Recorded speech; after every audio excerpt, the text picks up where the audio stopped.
gentlemen, welcome to the 515 Real to Real podcast, where we talk about film, television, and all things related to the industry. I'm your man, Bruce L. Nix Jr., and this is Santa Claus. Santa Claus is in the house, y'all, yes, man. Sir. JT, what's going on with you, Chilling, man? brother. How you feeling, man? Man, I'm great, man. Excited for these holidays, and I can see you clearly are ready for the holidays. Man, I just got a new job. You got a new Santa job? fell off the roof. What? Oh, my. And I had to take over for him. Wow. Yeah, man. Man, so you been hanging out in North Pole? Man, been hanging out, chilling, man, drinking a little cocoa. Little eggnog. Little eggnog, yeah. You know, they've been teaching me about the different cookies and all that type of stuff, man, so getting me ready for it. Yeah, so you got a chance to meet Jack Frost and all that stuff? All that stuff, man. Jack Frost, all of them. Rudolph. I'm telling you, man. Is this nose really that bright? It is bright. It is bright. Wow. Now, the coolest one out the bunch is Frosty. Frosty? Yeah. Man, I believe that. Frosty, he just seemed like he'd be real cool. Yeah, he cool, man. Yeah, man.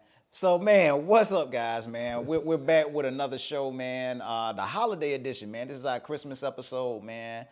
Thank you guys for joining us, man. We're looking to have some fun today, Johnny. Oh, yeah, man. I'm ready for it. Yeah, we got a lot of content to discuss, though, man. So for our two snaps this week, I will be discussing the new Avatar film, Fire and Ash, man. I look forward to talking about that, man. Had a great time at the theaters with it, man. Okay. Always a spectacle, but you'll get my full thoughts and review later on in two snaps, man. Yeah, man. And for me, I've been watching this new show. It's on BBC, and it's called The War Between Land and Sea. Nice. It's pretty good, man. I'm gonna have to tell you all about it. Eventually, it's supposed to come out on Disney Plus, but for right now, if you have any way of watching BBC shows, check it out. Man, I'm excited to hear your thoughts on it, man. And for this week's Take Two, man, again, it's always something I'm excited to talk about. We're going to talk about our favorite Christmas movies. Yes, man. we are, man. And you know how I feel about that, man. Oh, I'm man. always into the holiday season, and I love Christmas movies. So they already saw our holiday specials. Yeah. So this time it's going to be our favorite Christmas movies, man. That's going to be dope. It's going to be real dope. Yeah, man. And for our main topic, we'll be talking about the Avengers, man. Okay. Last week we talked about them putting trailers out before Avatar. Mm-hmm. A really smart marketing strategy by Very Disney. smart. Very smart. Not mad at that. But we'll be talking about some cast members returning, man. For this next installment of the franchise. Can't wait to hear. So yeah, we'll talk about that. And then, man, I'm really, really excited about this one, man. Okay. For this week's Be Kind Rewind, for our Christmas edition. Come on, man. Of Be Kind Rewind. I think this is your favorite. I know it's your favorite. It's definitely my favorite too. Yes. It's my favorite. We will be talking about the holiday classic, man. A Christmas Story. A Christmas Story, man. Man, my all-time favorite Christmas film, man. And I've been waiting for this one. Yes. Man. I really been I waiting think we've for been this talking about this particular episode all year long. We have, man. We've been talking about it all year long. When we started getting closer to the holidays, I think back in October, we started talking about this episode, man. So we are super excited. And again, we're glad you guys are here, man. So we're going to go ahead and jump into it with some headlines, Johnny. Let's do it.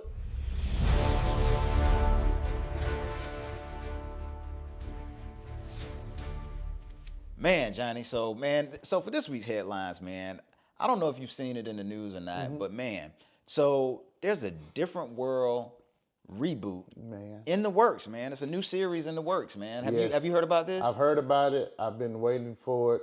A Different World, man, was one of my favorite TV shows out during that time. You know, it did a lot for the black culture. Man. And I can't wait to see what this new version of A Different World is going to do, man. It's going to elevate the culture a little bit more. Elevate the culture indeed, man. And this is big news for Different World fans, man. So, in case you've been living under a rock, man, Netflix is bringing back this, man, much beloved sitcom with an official sequel series.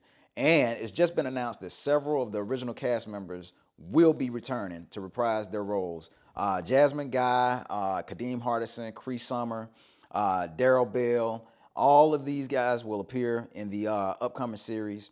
The new storyline centers around their child. Her name is Deborah, and she's the daughter of Whitley and Dwayne. She starts her freshman year at Hillman College and basically tries to build her own legacy or whatever. The series is bought back by the original creative force behind the original series, Debbie Allen, who's returning as executive producer and director of the series, man. And that just to me says a lot, man, because yeah. she was like such a driving force in the original series. Yes.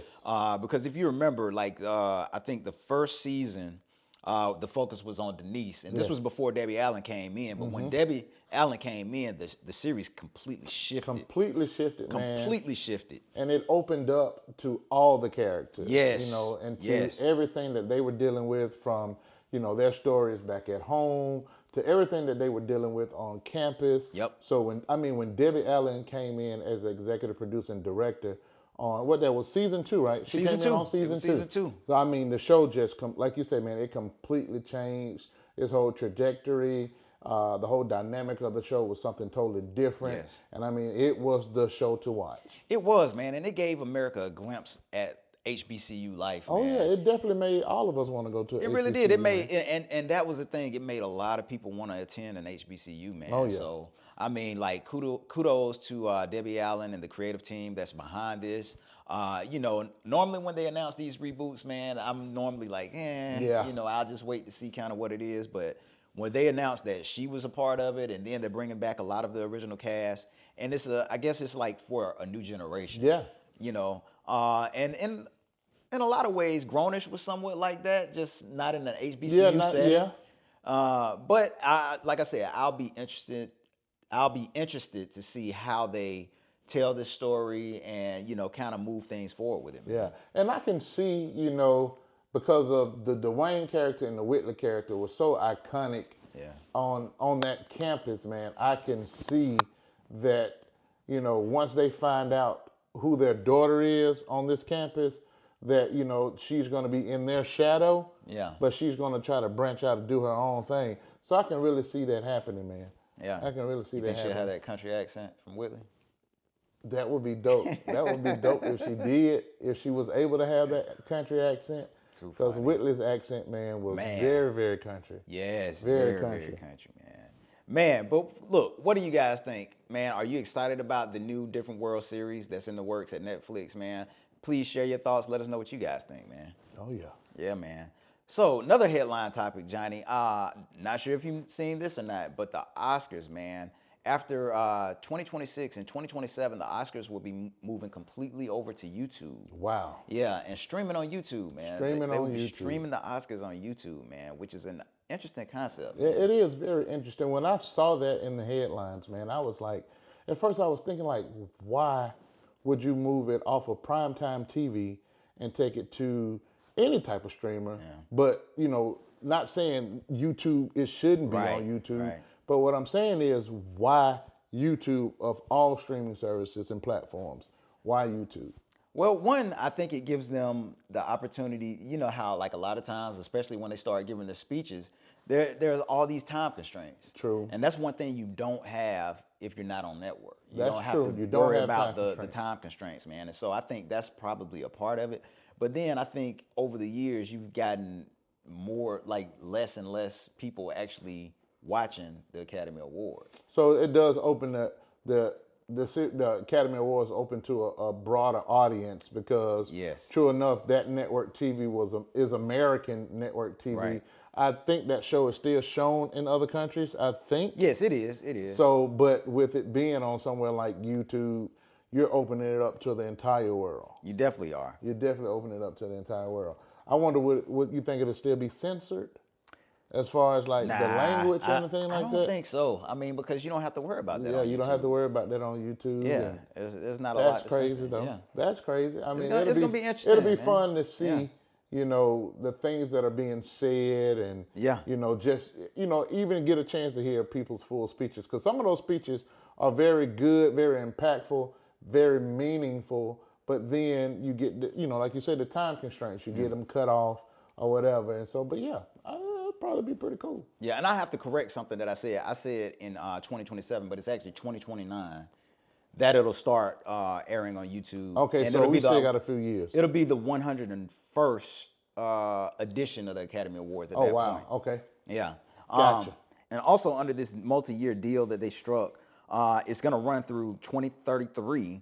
And YouTube will stream the Oscars live for free around the world, including red carpet coverage, all the behind-the-scenes content that you would normally see, and related events like the Governor's Awards.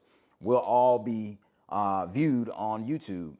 The one thing that the Academy was saying is that this is a move that's designed to reach a much broader and global audience, just like you said, Johnny, especially for younger viewers on digital platforms, because as you know, a lot of younger viewers tend not to watch like networks and those types of things. So they are more, I guess you could say, more likely to watch something like YouTube. So, hey, man, we want people to watch YouTube. So, we definitely want people to watch YouTube. So so I'm not mad at it, man. But we don't want to wait till 2029. We want you to watch YouTube right now. Watch always it right now. Go and watch us. Yes. 515 Real to Real podcast and the 515 Behind the Lens Behind series. the Lens, that's right, man. That's and we got some good stuff coming up in the new year, man. Oh, yeah. Excited to share a lot of those things and details with you guys, man. But that's it for headlines, Johnny. Man, that was good, man. Yeah, appreciate it, man. Oh, yeah. Appreciate it, man.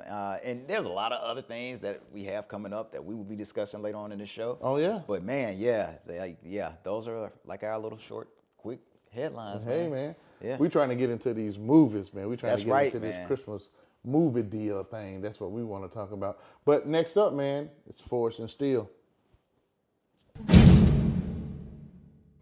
All right, Bruce, man. So right now we're going to get into Forged in Steel. And again, here lately we've been doing something a little different with our Forged in Steel. But this time we're going to talk about another event that's coming up the day after Christmas. And it's featuring some of our hometown heroes, man. Okay, who we got, so, man? Hey, they have the Holiday Hangover Comedy Show. It's going to be at WorkPlay. Okay. So if you're familiar with WorkPlay, it's a very, very nice venue over on the south side of Birmingham in the UAB district area. So if you're in town and you're looking for some places to go during the holiday season, please check out WorkPlay and check out this series. So it's the Holiday Hangover Comedy Show at WorkPlay, and it stars one of our great friends, somebody we've been doing a lot of work with in the past, Jermaine Funny Man Johnson. Man, Jermaine, what's going on, man? Yeah, man. Funny Man. That's how I do. Funny Man. Man. Funny Man. I'm going to tell y'all a story one day. when we get him on the show, I'm going to tell y'all a story about when we were getting ready to do some auditions on our very first show that we were trying to get out, and you and Cruz were headed to Georgia. Yeah, our producer Cruz. Yeah, that was such a man. We're gonna have to hold that one. Yeah, and then, I mean, that story will come out, but we're gonna have to hold that. That's a story for And then Maine and myself was supposed to have been riding together. Remember. Yeah, I man. remember. So, but we gonna hold that one till you come on the show, man. And then also another friend of the show, man, another hometown hero, Roy Wood Jr. Yes, will be on this show as well, man. Yes. So they got some heavy hitters, man. Yeah, Terry T, I think is on the show. Terry Moore is on the show. And Trey Moe, Trey Moe and Terry Thomas. I'm sorry, those two names were next on my list. So Terry and Trey got them mixed up. But Terry T and Trey Moe will be on this show as well. Lots of talent. Yeah, man. A lot of talent. It's gonna be a funny show, man. Yeah. And not just comedians, man. They got one of my partners, another one of our partners on the show, Pinkbeard. Pinkbeard, man. Pinkbeard, man. If y'all are into country music, this new wave of country artists that are coming through, man, that are killing the scenes. Yes. Man. You know, and he is one of them. He's definitely one of them. From right here in Birmingham, Alabama. So again, if you get a chance, it is on the 26th of December. Go to get your tickets, workplay.com, and go and watch this amazing comedy show with some amazing performance from our guy Pinkbeard, man. Man, that's going to be a great show. I'm really thinking about trying to make sure that I'm able to go. Yeah, I would definitely want to be there. Man, that's going to be some great laughs, some great music, man. Yeah. Right there during the holiday season, man. Oh, yeah. Just something that, like, and sometimes, a lot of times, some people, like, you and I look forward to the holidays, but there are some people who, it's a rough time, man. So you can get out and get a little laughter and hear some good music, man. Nothing like getting around some good people here telling some great stories, man. Oh, yeah, man. Making you laugh. Because, what do the lonely do at Christmas? Man, what do they do? What do they do? Man. But, Bruce, man, that's Forged in Steel, man. Forged in Steel, man. Great job, man. So, I already know, man. We're at that time of the day. Oh, Lord. We're at that time of the day. Oh, Lord. Where it's time for the trivia question of the day, man. Trivia question. You try to stump me every week. You got me last week. I got you. I You did got me get you last week. All right. Yeah, so I mean that was good. You know, I thought I knew the answer, but I wasn't sure. So you got me. All right. So this one right here, and I really had to think and think and think and think because I'm like, you are so great. I have to give it up to you. Thank you. You are so great at answering these questions because you watch a lot of movies. I know I give you a lot of slack saying, you know, how do you know all this stuff? But he truly knows a lot of this stuff. Now, he may cheat sometime. I don't know. I still feel he cheat every now and again. I feel he cheat every now and again. I don't know how he's cheating, but I feel he does sometimes. Look, if I were cheating, I definitely would have got the one from last week. I don't know. You may have to give me one every now and again. I'm gonna give him this. Oh one my this time. gosh. But I still say you're good. You're good. Right. But this movie right here, this one right here, I don't know, man, because I'm like, I think this is mostly gonna be. This is probably gonna be for our audience because I'm like this. I don't think there's anything you can ask me. That's what I was saying. That's what I was saying. What could I ask him about this particular movie that he would get stumped on? Yeah. But I think I got one. Okay. I think I got one. Even though I know this is your all-time favorite Christmas movie, mine too. But I think I got you this time. Okay. I think we got him, y'all. So, in the movie, what type of soap is Ralphie forced to put in his mouth? What type of soap? So for our audience, what type of soap? What type of soap? Man, what type of soap is Ralphie forced to put in his mouth? And when I say what type, I'm not meaning the color of the soap. I mean the brand, the name of the soap that Ralphie is forced to put in his mouth. Yep. I mean, I got a whole list. Man, look at this. Look at that. You see that? You see how many? That's 18 questions from the movie. Yeah. But I was like, man, what? So that's the one I got. Man, thank you.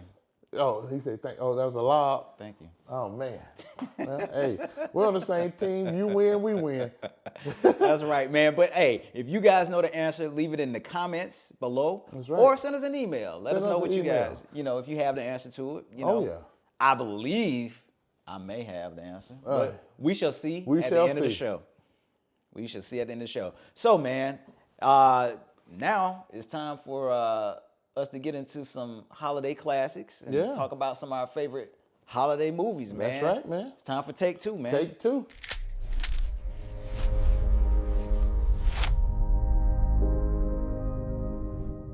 Man, so again, man, like we said earlier, man, we are super excited about this segment, man. Yes, we are. Talking about our favorite Christmas movies, man, and man, it's tough, man, when you try to narrow it down. And like for me, I'm definitely not gonna put them in any kind of order. Oh yeah. The only one I know for sure that's number one. I only have one that I know for sure is number one, but the rest is kind of like I really don't know. Yeah. They're right there together, man. And one thing I already know that A Mud Dear Christmas is probably at the top of your list. It's probably A Mud Dear Christmas, and then right behind it is A Christmas Story, probably, I would say. Actually, you are wrong. What? I mean, I know how much you love the Mud Dear holiday, what was it, Christmas, Halloween, Boo Mud Dear, whatever it's called. Boo Mud Dear Halloween special thing. Yeah, I know you love that. You know I did, man, and I ain't gonna lie. Mud Dear's Destination Wedding. That was one of your top most anticipated films of the year. Yeah. And then, but Tyler Perry's Mud Dear Christmas. Which took place in Alabama. Yeah, it's one of my favorites, too. In a false town in Alabama. It took place. Yeah. Very false. False town in Alabama. Yeah, man. I do like that movie. It's funny. Ooh, all right. Funny. Yeah.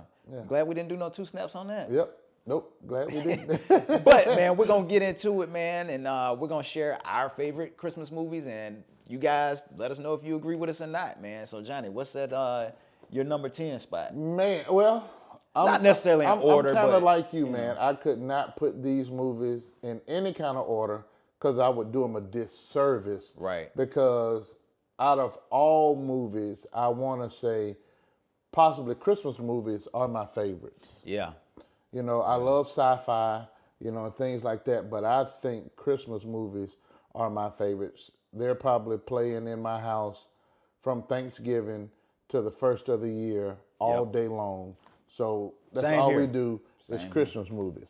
So, but one of my most funniest Christmas movies that I have to watch at least a couple times during the season is National Lampoon's Christmas Vacation. Yes.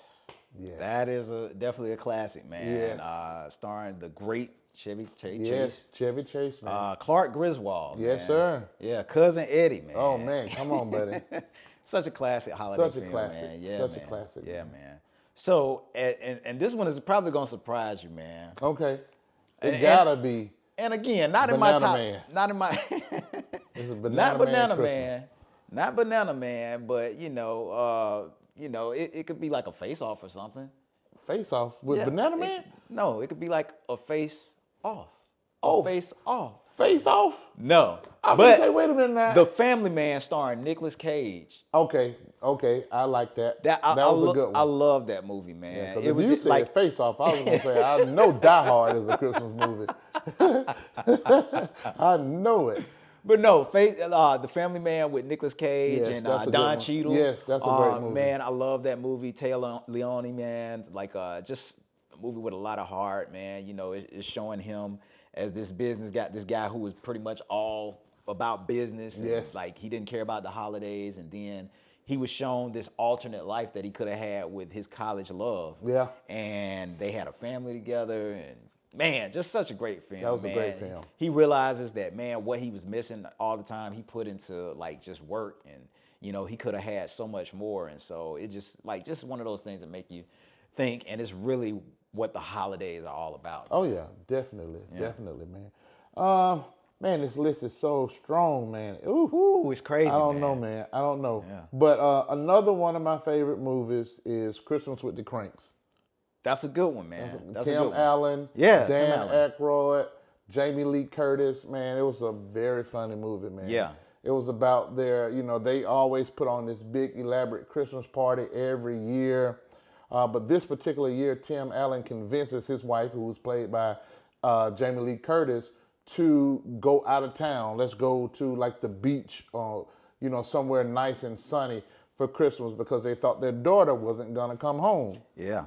And so she decides to come home with her new boyfriend, and at the very last moment, they have to come together and put this Christmas party together.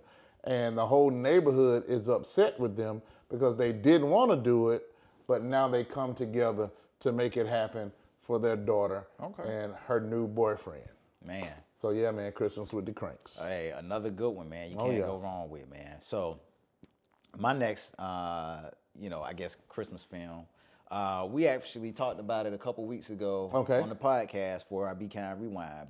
And I put these together as one complete story. But Home Alone 1 and 2, I have as my and not in any kind of order, but I just put it on my top favorites list. And of course, we all know the story of Kevin McAllister getting left at home, by his parents on two separate occasions.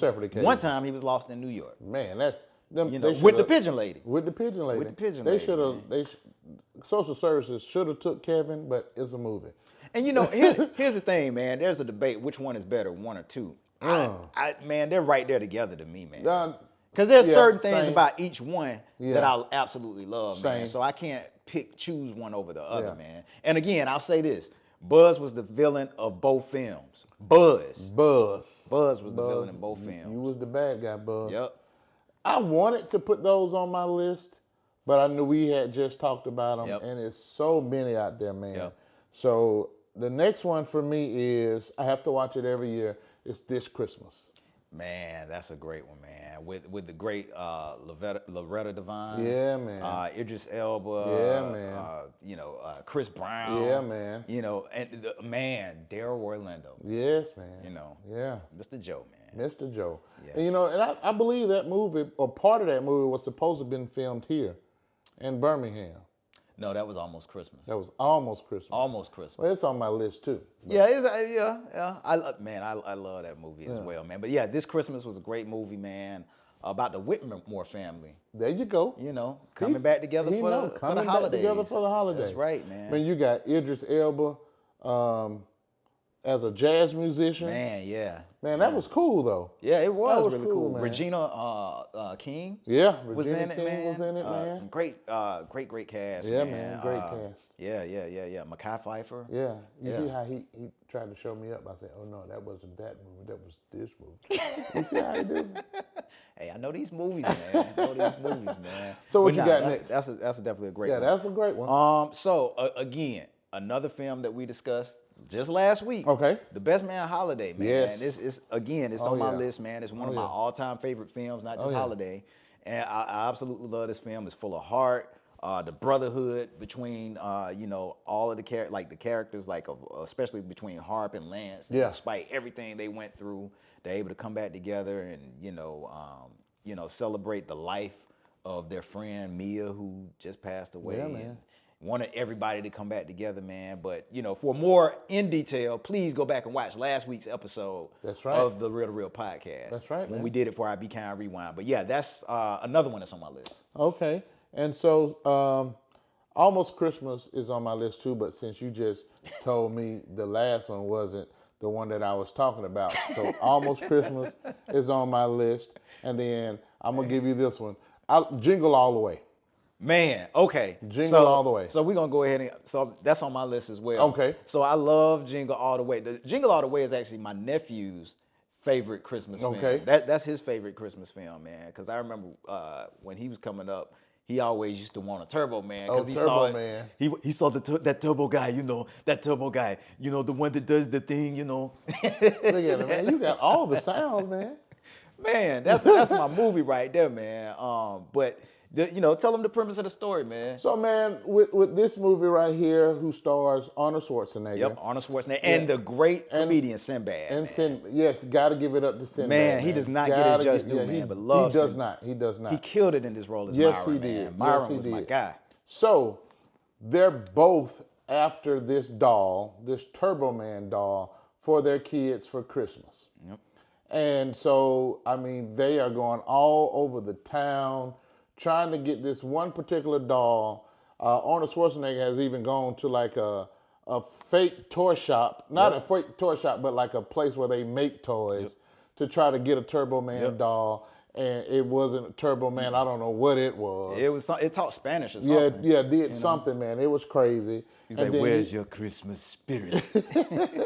Then you got Sinbad, who is a postman in this movie. Yeah. And he's trying to get one of the dolls as well. And then they end up being a part of the Christmas parade. Yeah. And Arnold Schwarzenegger dresses up as the Turbo Man. Yeah. And then you have Sinbad that dresses up as his nemesis. And then they fight over the Turbo Man doll. What about the neighbor? Oh, man. Come on. The neighbor. Oh, man. Played Phil by Hartman. Phil Hartman, man. Yeah. Ted. Ted was my guy, Yeah, man. Ted, I don't care. man. Ted was my guy. But Ted was a little troubled, man. Ted was a little trouble, man. Ted was in there trying to eat them cookies. Yeah. Man, what did Howard tell him? Put that cookie down. That's right, man. But, man, that was a great movie. Yep. That was a great movie, man. It was very It funny. was, man. Then you see at the end, when they're fighting, you see Arnold Schwarzenegger's son in the audience at the parade, and he see that Turbo Man as his dad. Yep. And he was like, man, to have my dad be Turbo Man, I don't don't even need need the nothing doll. else, yeah. I don't need the doll. I got the real Turbo Man At home, living yeah. at home with me. So, Yeah. man, that was a great movie. Great movie, man. Lots of heart, man. Yeah. Arnold was great in it. Him Yes, he and Sinbad's was, yes. chemistry together, man. It's just, Oh, yeah. And like, Arnold is always known for the one-liners, man. Oh, yeah. And there was so many quotables in this film, man. Just Arnold was that guy, man. Yeah, he was that guy, man. It's just a stupid doll, But yeah, that's on my list as well. Okay. But I'll add another film Okay. that I have to watch every year, and there are actually two different versions of this film that I watch. Man. Okay.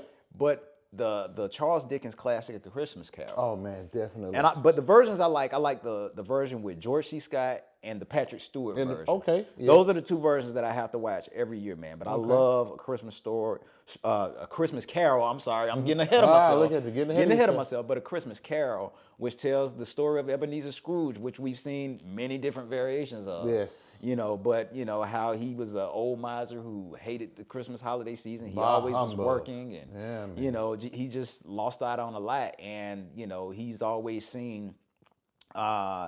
You know, he was shown this new life or this new way of viewing humanity. That's right. You know, because like I think the guys were coming to try to get a donation from him, and he said, you know, decrease the surplus population or something like that, Yeah. man. Donations. Yeah, man. One of my favorite scenes though in the George C. Scott version, man, is like Tiny Tim is sitting out on the corner, man. He's waiting on his dad.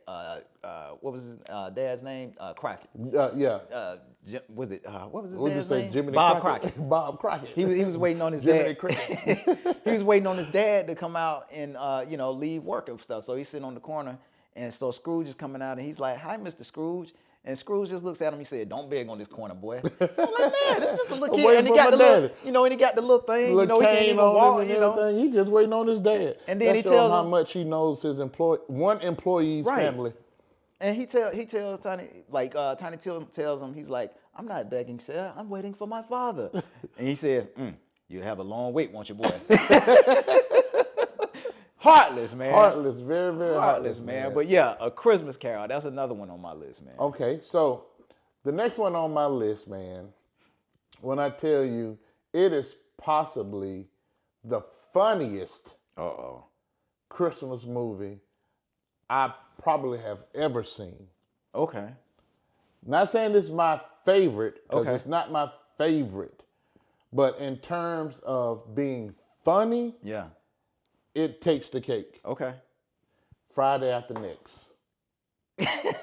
Friday After Next, bro. Damon?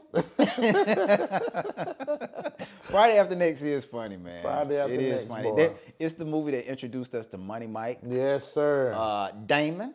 Damon. Yeah, it introduced us to Damon. You know, one at a time, player, one at a time. Working Busy with right a now, monster. working with a monster. So, man, that movie there will have you laughing from the beginning to the end, man. I'm telling you, that movie is so funny. Ricky Smiley was in it. Ricky Smiley was in it, man. Yeah, some of his scenes got cut from the movie. Yeah. But you know, he was the little crackheaded Santa Claus. Yeah. In the movie, Birmingham's own Ricky Smiley. Yeah, man. because you know he got the jersey that said extra medium. Extra medium. You know, got to represent for the skinny. Yeah. You know? So yeah, man, that right there, Friday After Next, definitely made my list. Friday After Next, not mad at that, man. Okay, so I'm gonna give you another one, man. That boy said, "Not the Rolly, nah, it's a Nah, Stoli." it's a Stoli.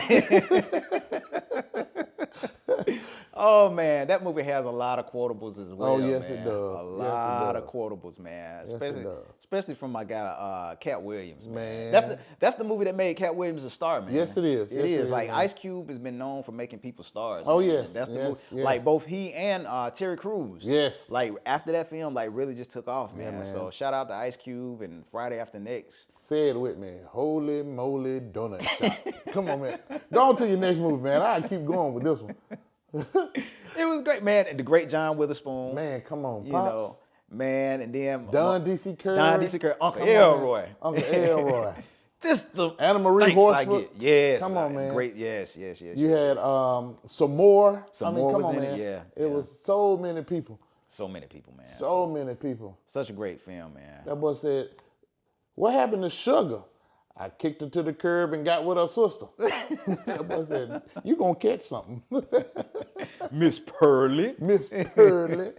Yeah. Man, I like classic. how you got that lined up there. Classic, man. So I got another one for you, Okay. man. And it's a funny one Okay. as well. Will Ferrell and Elf, man. Man, come on. I It's love on my list. I absolutely love Elf, man. Yes. Will Ferrell was just super funny in this Super film, funny, man. But it stars Will Ferrell and the great James Caan. Yeah, man. Starring as his father, man. Bob Newhart Yes. was in the film, man. You know, like in the stories about Will Ferrell's character of Buddy, who was left in an orphanage and he ended up getting away because Yeah, Santa he Claus snuck into Santa's bag. That's it. He snuck into Santa Claus's bag, and he ended up at the North Pole and getting raised by Papa Elf, Yeah. who was played by Bob Newhart. That's right. And so as he begins to grow, like he begins to like not quite fit in like the rest of the elves. Yeah. He's a lot bigger than they are. He's a slow toy maker compared to them. Yeah. Very slow compared to them. Yeah, very slow compared to them. And so eventually Papa Elf tells him like, so you're actually human. Yeah. And this is your dad. You know, his mom, I guess she died and like when she left him at the orphanage or whatever. And come to find out she died. And so he tells him about his real father and that his father is on the naughty list. Yeah. You know? So he goes to find his father and he tells him things to look out for, but he ends up meeting his dad. He runs into gets into all kinds of mischief. Like he sees this shop, he walks by this shop that says world's greatest coffee. Yeah. And he goes in and he's like, congratulations. You did it. World's greatest coffee. Yeah. But I mean, so much, man. It's so much, like so many funny moments, man. Like when he walked into the store and it said something special. Yeah. And it was some lingerie. Yeah. And then he got his dad some lingerie because it said it was something special. Man, when he ate the gum Oh outside, gosh, that was disgusting. when Faison Love played the store manager, Yes. mentioned that Santa was coming the next day, Yep. and he went crazy when he Man. said Santa Yes, was he coming. did. And you talking about one-liners, man, and things to remember from that movie. There are a bunch of quotables from that movie as well, man. Especially like when he met the fake Santa. Yeah, man. And he told him, he said, if you're Santa, what did I sing for you on your birthday? And the man said, well, happy birthday. And he was like, good guess. yeah, he was like, man, but that movie is a very funny movie too, man. And also when he met Peter Dinklage, Yeah. his character, Miles Finch, Yes. man, that was too funny, man. Because he Man. kept, what did he do? He kept calling the man an elf. And he said, call me Elf one more time. He just kept And what'd he calling, say? he called him one, man. You're an angry You're, elf. you're an angry elf. So, you know, man, it was so funny, man. He Classic, jumped up on that table and ran over there to him. Man, and he beat him down, He man. beat him down, man. Beat him down, Beat man. him down. But yeah, Elf, that's on the list, man. That's Elf one is of on my the favorites, list. man. All right, man. So let's keep it moving. Getting down to the nitty gritty, man. Getting down to the nitty gritty, man.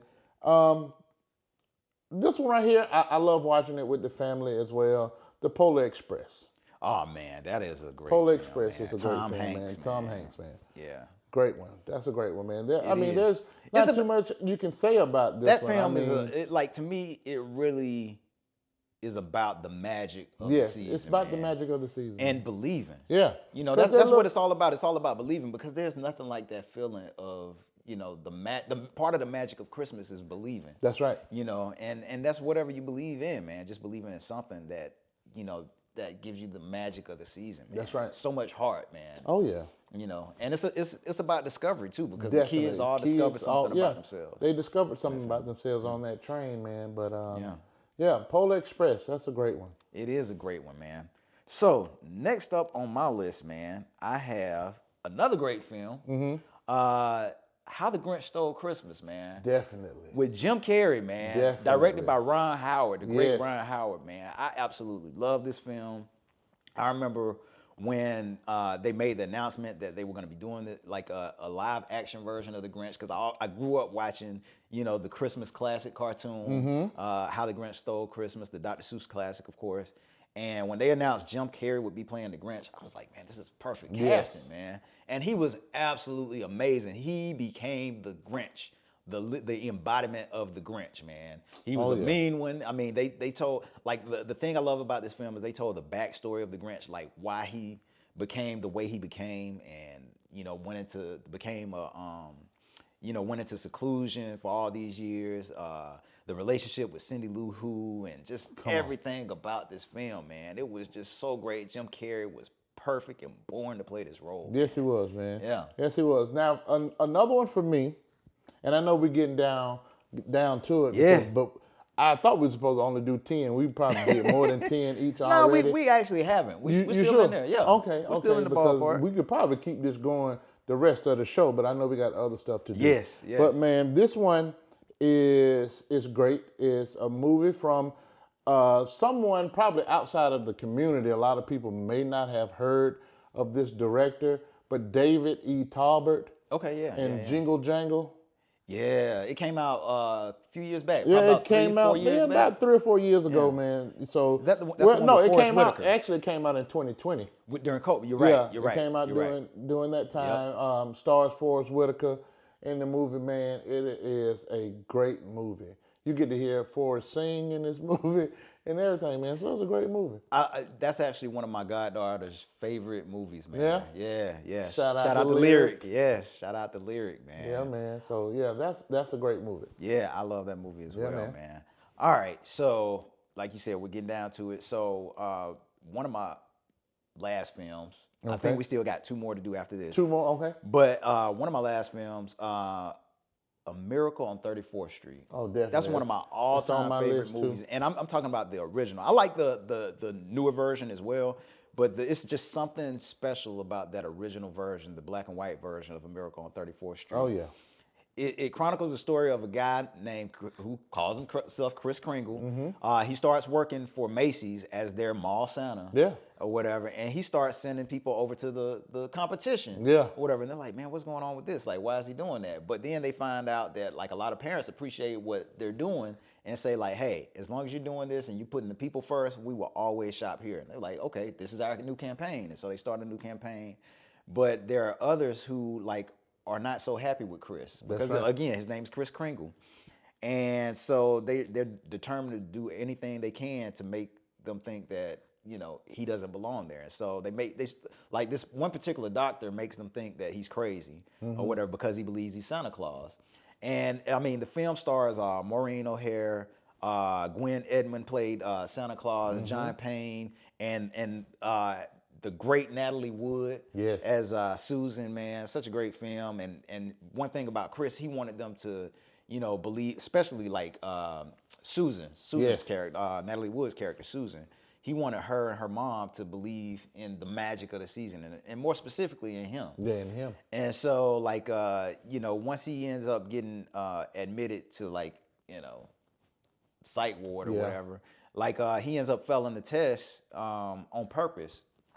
And so then he has to get out, and John Payne's character is an attorney, and he's on trial. Like he then goes on trial to prove that Santa Claus exists and that Kris is indeed the Santa Claus. That's right. And so they go to trial, and there's so much going on, man. But there's such heart to the film, man, and just it makes you it leaves you wondering. Okay, well, was he really the Santa Claus? And it's just about the magic of the season again. Yeah. About the magic of the season, Yeah. man. Miracle on 34th Street is one of those classics that, you always have to go back and Yeah. watch. You always have to go back and watch that one, man. And fun fact, it was released during the summertime, not in December during the holidays. Good fun fact. It is. Good fun fact there. Just shows that you don't necessarily have to be released during the holiday season to be considered a Christmas film. Hey, I'm with you. Yeah. I definitely believe in it. Yeah. It don't have to be considered Christmas or released during that season to be a holiday Christmas movie. That's right. That's right. So what you got, man? So, another one. This is one that a lot of people don't talk about this movie anymore. Okay. And I had put it on my honorable mentions list, but then I had to move it up. I definitely had to move it up. So, my next one is A Preacher's Wife. Wow. Okay. That's a good one. Starring Whitney Houston. Courtney B. Vance. Yeah, Courtney D. Vance. And Denzel. And Denzel, man. Denzel plays an angel. Yeah. Whitney and Courtney are a married couple. He's the pastor. She's the first lady. And life around the house is not so jolly. Yeah. Their relationship is, I guess you can say, it's a little stress on the relationship. A little stress on the relationship. And he comes in and Denzel comes in and shows a lot of attention to Whitney's character. Yeah. And not in a disrespectful way, but she wants to enjoy life and to do some fun things that her husband is not wanting to do. But then because Denzel's character does these things with her, her husband really understands that he needs to start focusing more on her Yeah. and not so much just the church and things like that. So, they come together and, Christmas becomes something special for them. Yeah, and it, like a great film, man. Yeah, man. Great, man. The soundtrack was just amazing. Oh, man. Anything Whitney is a part of, the soundtrack is going to be amazing. So many great songs on that Yes. soundtrack, man. I Go to the Rock. Come on. Man, Joy to the World. Yes. Just so many great Yes, songs, man. man. Do yourselves a favor. If you've not heard the soundtrack or seen the film, please do so now. That's right. Yeah. All right, so another one on my list, man. I feel that this is not just a great Christmas film, but a great movie, man. Okay. And it is the great It's a Wonderful Life. Oh, definitely. Starring Jimmy Stewart, man. Yes, definitely. Man, such a great story about George Bailey. And, Yes. there have been, again, this is like similar to A Christmas Carol, where there's been a lot of different variations of this same story told, where this guy, like everything is going wrong for him, and he thinks that life would be much better without him. And so he's given a glimpse by his guardian angel that, okay, this is what life would look like if you weren't around. Yeah. And so after he sees what life is like without him, like he really cherishes the life that he had, man. And he wants to go back to the life that he had, his wife and kids and everything. And man, it's like from beginning to end, man, such a great film. Again, and I say this a lot during the holiday season, but a film that's full of heart, and it's what the holiday season is all about, man, about family, friendship, and then the one thing that came out of this film also was like every time a bell rings, an angel gets his wings. Angels gets his wings. And so whenever you hear a bell ring, that's when an angel's supposed to get his wings. And so his guardian angel, Clarence, at the end of the film, gets his wings. Gets his wings. Because the bell rings, man. But such a great film. Such a Jimmy great Stewart film. was amazing in the film, and just awesome film, man. I have to watch it every holiday season. Yes, man. Same here. Now, is it time to give our... It's Would time. this be the last one? This is the last one, man. This is the last one? And I think this is both of our number Yeah, one. So our you number one. go ahead. You do the honors, man. Come on, man. A Christmas story, man. Yeah. Christmas story, man. Yeah, A Christmas Story, starring Ralph Billingsley, man. Yeah, man. Such a great film, man. Yes, it is. The story of Ralphie Parker, man. And Yeah. we'll be talking about it for our Be Kind Rewind, Yeah, so we we won't ain't give gonna away go into- yeah, we ain't too gonna go much, too man. much right now. But I will say this, man. This, again, when you talk about, and there are some things that I'll say for our Be Kind Rewind, but man, when you talk about heart and determination, like one of the reasons why it's such a great film to me, man, is because of that. Yeah. And the relationship he has with his parents, Yes. his friends, and just that, like, again, that determination to get that BB gun. That Red Ryder BB gun. I had a very similar experience, man. Yeah. And I think that's why I can relate to this film so much, man. Okay. So, And well, since we're gonna say that for the Be Kind Rewind, did you have a few honorable mentions? I actually do, man. I have a few honorable Okay. mentions, man. So I will mention those. Okay. And I know you have some as well, Yeah, I man. got a few. And we'll run through these real quick, because Yeah. I know this segment has gone a little long, but we wanted to spend a little bit more time, because it is the holiday season. holiday We wanted to season, spend a little man. bit more time with this tape too, man, just to, talk about what That's it is right, we man. love. And hopefully about this the just put some holidays. smiles on your face. Exactly. And you done got your pen and your notepad and That's right. starting to write down some And of go these back and watch movies, some of these and so you movies. can go back and watch them. Yeah, That's man. right, I mean, Johnny even came as Santa Claus for you guys. Hey, man. So, I did it. The you know. man fell off the roof, Bruce. I'm sorry, he fell off the roof and he picked up the suit. And I picked Yeah. up the suit. Yeah. And there was a note there that said, since I saw him fall, I had to put the suit on. He had to put the suit on. I had man. to put the suit on, man. Okay, so since you mentioned picking up the suit, one of my honorable mentions is actually The Santa Claus. The Santa starring Claus. Tim Allen Yeah, as man. The Santa Claus. That's right. Man. That's right. That's one of my honorable mentions. Same thing happened to him happened to me. Okay. What you got? So now I have Jack Frost. Okay. Now with I'm Michael talking Keaton. about Michael Keaton and the cartoon version. I love the more cartoon movie of version. it. I love the cartoon version. Jack Frost, that was with Michael Keaton, man, was a great movie. It was. That's got a lot of heart as Yeah, well. it got a man. lot of heart Yeah. in it, man. He is estranged from his family, and he's always spending time away from home. But then And he's a musician, right? Yeah, he's a musician. He comes home for Christmas and ends up turning into Jack Frost. He's the snowman. Yeah. So man, yeah, that movie has a lot of heart. And then his son and Jack Frost become friends. Yes. And it's like you said, a lot of heart in that Yeah. movie, man. So that's one of my honorable mentions. All right. two other honorable mentions I have on my list were actually in your favorites, man. But this Christmas and Almost Christmas, I have in my honorable mentions as well. Okay. Well, three actually. This Christmas, Almost Christmas, and Friday After Next. Okay. Are all in my honorable mentions, man. Okay. Well, I'm gonna give you my last three honorable mentions. Okay. So, last holiday with Queen Latifah. With Queen Latifah and LL Cool J. Yeah. That was one. The Perfect Holiday.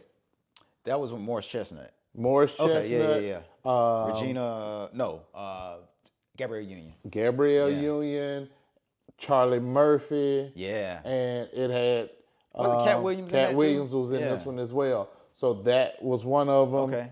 And then for my last one, it is not a movie.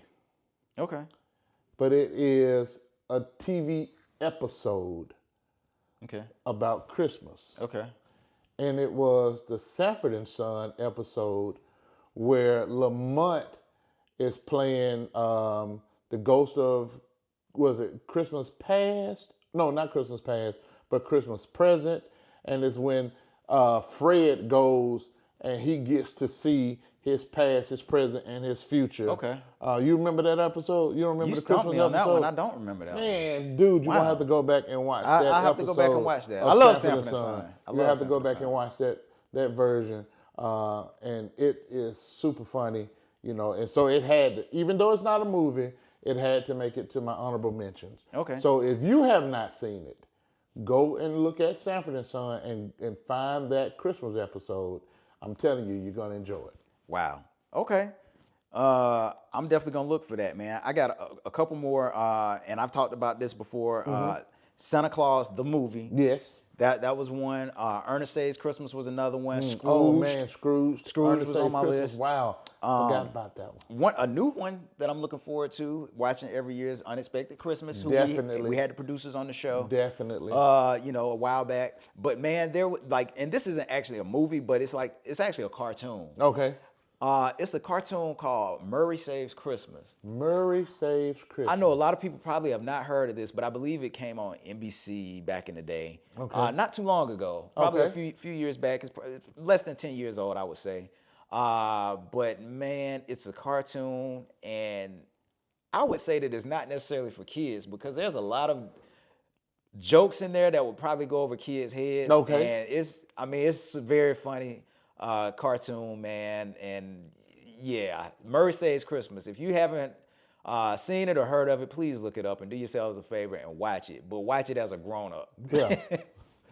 Don't let your children watch it. I mean, you can because they'll laugh their tails off watching it. But a lot of the stuff will go completely over their heads. Straight over their heads. Yeah, man. Those are the type of cartoons I like too, man. Yeah. But man, what did you guys think, man? What are some of your favorite Christmas classics, man? Again, I apologize because I know this segment went very long. It went long, but hey, it's Christmas. But it is Christmas, man. So Christmas. You guys are spending the holiday season with us, man, and we thank you for that, man. But those are our thoughts. Man, what are some of your favorites? Leave your thoughts in the comments and share what you think, man. That's right. Yeah. So next up, Johnny, man, it's time for our main topic of the day, man. Let's go. Man, Johnny, so we're here to talk a little bit about some Avengers news, man. Let's go, man. Last week we talked about them dropping the trailer for the new Avengers film, Doomsday, during the previews for Avatar. Fire and Ash, right? Yeah. And so, come to find out that they're only teasers.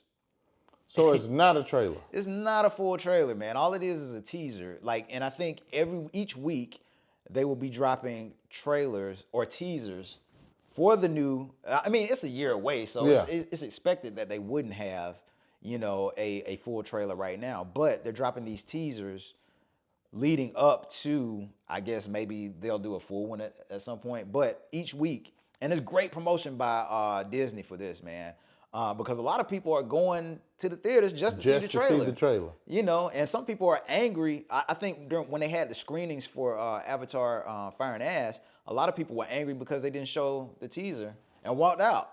Wow. Because they wanted to see the trailer that bad, man. But, if you haven't seen it, I'm sorry. This is kind of like a spoiler. Okay. But really, all it was, I went to see Avatar Fire and Ash, and really all it was like, it was just a teaser saying that Steve Rogers will return to the Avengers. You see this shot of a motorcycle driving down the street, and then it pulls up in front of this house. You see him take a helmet. You see this guy take a helmet off, but you don't see his face yet. He puts the helmet on the bike. He walks into the house, and then you'll see a close-up of him, and he's holding a baby. Steve Rogers is holding a baby, and then it goes to black, and it says Steve Rogers will return in Avengers Doomsday across the screen, and that was it. That was it. That was the teaser, man. Man, that's but very I mean, vague. It's very vague. But as many fans have suspected for a long time, Chris Evans is coming back for Avengers. Because a long time he was saying that he wasn't gonna be coming back, and when they made the announcement for the cast, what was it? Was it earlier this year or last year? Yeah, earlier this year. His name was not mentioned. That's right. As being a part of the cast. So now, I'm almost wishing they would have saved it though for the film. I'm still trying to wrap my head around the fact of even doing it. Yeah. Why would you even do it if you're not going to give me more than just that? And then Marketing 101, man. Marketing 101. Here's the thing. They have a huge hill to climb up, because we talked about it again before on the show. Yeah.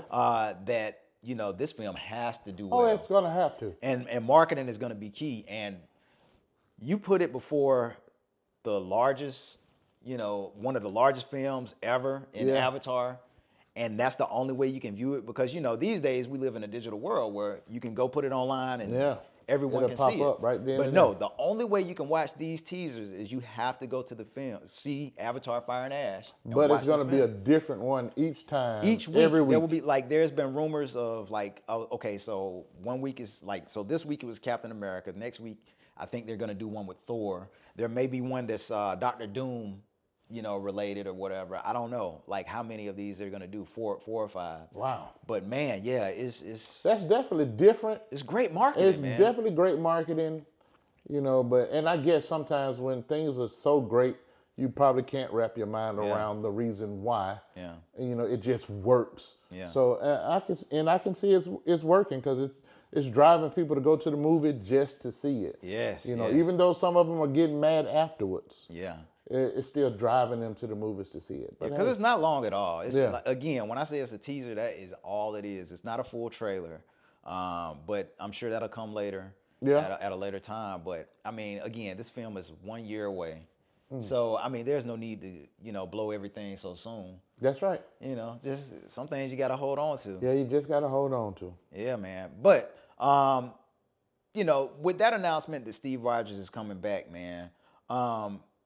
And they went ahead and said it in the film. He has a baby. Him and Peggy Carter have a baby. Have a baby. Yeah, because when we last saw Captain America, or Steve Rogers' Captain America, was in Endgame, when he took the Infinity Stones back to their designated locations and times, right? But he decided to stay behind himself and build a life with Peggy Carter. Yeah. And so now we see that, he has a baby with Peggy, and it's been rumored that where Endgame leaves off, Avengers Doomsday is gonna pick up. It's gonna pick right behind this film, with that last shot of Steve Rogers and Peggy in that house dancing together. Oh wow! So that it's been rumored that that's how Avengers Doomsday picks up. It starts that way. So what do you think about that? What do you think is gonna happen, man? And how this all ties together? I really don't know, because everything has been real tight around this project. Yes. And so I really don't know. And I think the reason being everything's been so tight is because, like you said earlier, they have a huge hill to climb. Yes. That they have to bring that audience back. Now, people are going to go watch the movie just because, but, are they going to enjoy it? Is the film going to make the money that they need? And I don't know what to expect in this movie. Man, well, I really don't. One thing I can say, man, they did a great job in bringing back the Russo brothers, who directed some of the best Marvel projects ever. Yes. When you talk about Captain America Civil War, when you talk about Captain America Winter Soldier, which is one of the Winter Soldier is one of the top rated ones. Man. Yeah, not just top rated Marvel films, but top rated comic book films ever. Yes. Period. But then they did Infinity War and Endgame, man. And when you talk about having to balance having such a stacked cast, And I mean, and being able to tell that story the way they did, man, I thought they did a great job. Yeah. Now their work outside of Marvel and outside of working with Kevin Feige hasn't been quite as successful, but I think them coming back and them working together with Marvel and Kevin Feige, man, I'm looking forward to it. You know, the only one grievance that I had with the Russo brothers in terms of Infinity War and Endgame was the tragic way they handled the Hulk, man. Come on. Tragic. Just Tragic. tragic, you know. But I digress. Okay. Okay. But nah, man. You know, and also Tom Hiddleston's Loki is coming back. Yes, I did hear about Loki coming back. Yes. And you know, the last time we saw and the crazy thing about it is like all these different teams working together. Like so the return of the X-Men, the original X-Men are coming back. And we mentioned that did in the last episode. We mentioned that in the last episode. So but again, with all these different teams coming back, you know, and like I said last episode, man, I think it's gonna be to where or I want to see some type of conflict between these teams and who's going to be the one to kind of like, I guess, spearhead it all. Yeah. You know, what team is going to be the leader team? Yeah. You know, I want to see that type of energy. And with Loki being there, I can bet there's probably going to be some of that type of energy in this film. But well, he's been rumored to be on the Avengers side with Thor and Anthony Mackie's Captain America. Okay.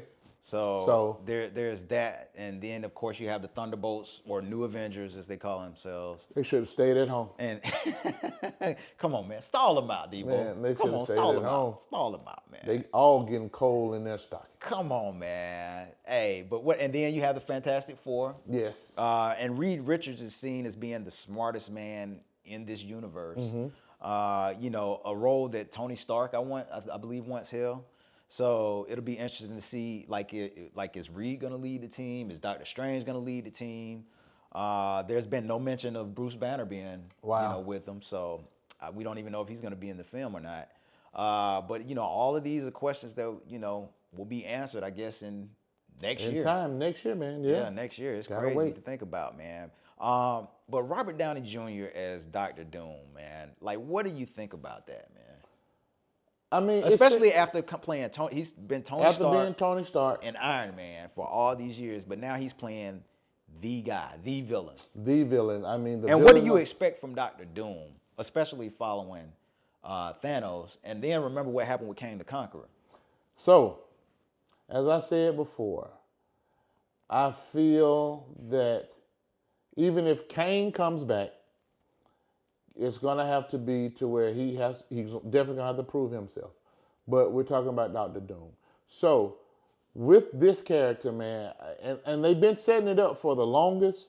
They just even though you know Dr. Doom is gonna be in this movie, they really started talking about the things that they had been showing in previous films. Yes. That you know that's leading up to this revelation of Tony Stark being Dr. Doom. Yeah. And so, you know, it's going to be to where I think that revelation to the rest of the Avengers and all the other different teams of Avengers is going to be a real shock to them, man. And Tony Stark's character as Dr. Doom, I don't know. But see, but it's not Tony. It's Victor. It's Victor Von Doom. Yeah. Yeah, but with Tony Stark. In their eyes, Tony Stark's face. Yeah, with Tony Stark's face. And I do wonder, like, this is what I'm wondering about, like how, like, and I know it's the multiverse, and there's all these different things that can happen in the multiverse, but like, why Tony Stark's face? I think one of the questions they're gonna have to answer, like, why Tony Stark's face, and like, how are they gonna see him? And it's gonna be hard for them. Because they're gonna want to stop Victor Von Doom, but seeing Tony Stark's face, it's gonna be some conflict in the way they fight him. Right. It's definitely gonna be that. So I can see that. Yeah. So I don't know, man. It's like you say, we got a whole year to sit here and ponder these questions. And well, what do you think about the return of Steve Rogers? Because now in the teaser, it didn't say Captain America. It specifically said Steve Rogers. It did not say Captain America. I don't know. Well, maybe, I mean, only thing I can take from that is he's coming back, but they're gonna need him to be Captain America, but he's gonna choose his family. But they have a Captain America. They have a Captain America. And Sam Wilson. Yeah. But I think it's gonna take everybody. It's gonna take everybody with those abilities to be able to fight Doom. You know, even the Thunderbolts. It's gonna take them as well. The Sentry was tough though, man. Yeah, but hey. The Sentry was tough. They said he was more powerful than all the Avengers put together. But I don't see it. But okay. Okay. Hey, I walked out of the movie, man. I walked out of the movie, dude. I'm telling you, I've told y'all before. Go back. It didn't change. Look at that episode. We never did it. Yeah, we never did a 2 snaps on it. Yeah, we didn't. It wasn't a bad. But when I told you, I was sitting there watching, I was like, I think it's time for me to go home. Hey, it's all subjective. I got up and I left, man. It is all subjective. Yes, it is. You know, that's the beauty of film, man. Yes, it is. That's the beauty of film. That is, man. But look, what do you guys think, man? What do you think the role that Steve Rogers is going to play in the next Avengers Doomsday? Are you looking forward to it? It's a year away, man. So it's a lot more details to come out about this film, man. Yeah, man. But hey, leave us your thoughts, man. Oh yeah. Yep. Man, so Johnny, man, that's our main topic for today, man. That's the main topic, brother. You know, we're getting close to that time where it's time for one of your favorite segments. Man, time for one of my favorite segments, man. It is time for 2 snaps. 2 snaps. 2 snaps. All right, Bruce. So we're gonna get into talking about our 2 snaps for the day. Yep. So for me, man, I have a new show that I've been watching, and it's a BBC show. Okay. And it's called The War Between the Land and the Sea. Okay. It's a science fiction movie, and The War Between the Land and the Sea is a BBC science fiction drama. It is set in the Doctor Who universe. Oh, really? Yeah, man. It's set in that universe, and it's created by Russell T Davies. It is designed as a standalone limited series that expands the Whoniverse while remaining accessible to new viewers. Okay. So the whole premise of this show is a series that is centered around a global crisis triggered when an ancient aquatic species, long thought to be a myth, emerges from the oceans and declares war on humanity. Wow. Now, there is a group that is called the UNIT, and it stands for Unified Intelligence Task Force. And they are humanity's front line, defense against extraterrestrials and supernatural threats. And so they're dealing with Homo aqua, whatever they call them. I can't remember what they call them. But in the Doctor Who universe, they're called the Sea Devils. Okay. So these Sea Devils reemerge from the ocean, and they show themselves to the entire world. Now, the unit thinks that they're the only ones at this particular time in episode 1 who they think that they're talking to. Okay. So they figure out a way to decode their language and to communicate with them. And so when the Sea Devils said that they wanted to talk to them, they thought, just them as far as the unit goes, to try to discuss some type of peace treaty or peace talks, but they wanted to talk to the entire Earth population. And so all at one signified time, they came up out of the water and revealed themselves to all of humanity. And come to find out, they were here before we were. Wow. Yeah. So they lived on this planet before we even came to the planet, and in the show. And then so now they are wanting not necessarily the land back, but they want their home to be clean. They want to not have to hide it anymore. And when I tell you, they have some real strong features. Now, when they first start these peace talks, their ambassador comes, and it's like in the ocean, it's like about 5 or 6 different species that you see in the beginning of this movie. So you got the humanoid people, then you actually have the fish, you have the dolphins, then you have these other creatures that look like fish, but they're very intelligent as well. It is crazy. Wow. And then so the ambassador that comes up to talk and to start the negotiations, you see her as a female. Yeah. And then this one particular part where she gets so mad, everything changes and she turns into a man. It is crazy, dude. And this is set inside the Doctor Who universe? It's set inside the Doctor Who universe. But it's, like I said, man, it's a standalone limited series. And right now, it's on BBC, I think it's iPlayer, BBC iPlayer. So if you're able to watch it that way, please go and watch it. But sometime in 2026, it's going to be on Disney Plus. Oh, awesome. So yeah, so it's moving from BBC over to Disney Plus. Like right now, I think there's like 4 episodes out. Episode 5, episode 5 is out now. So episode 5 is out now. I haven't watched it yet, so I have to go watch it. Okay. But this show, man, has been very interesting. Sounds like it, man. It sounds like something I would be into. And you know I love sci-fi. Yeah. You know I love sci-fi. So from watching this film, this show, it's been very interesting. And then the guy, can't think of his name right now, but this one particular dude ends up with the government as they're going to talk to these creatures by mistake. Okay. He wasn't supposed to be the guy, but they came and got him, and he ended up being the guy. And they had captured one of the sea devils and killed it. And they have these little pearls in their neck.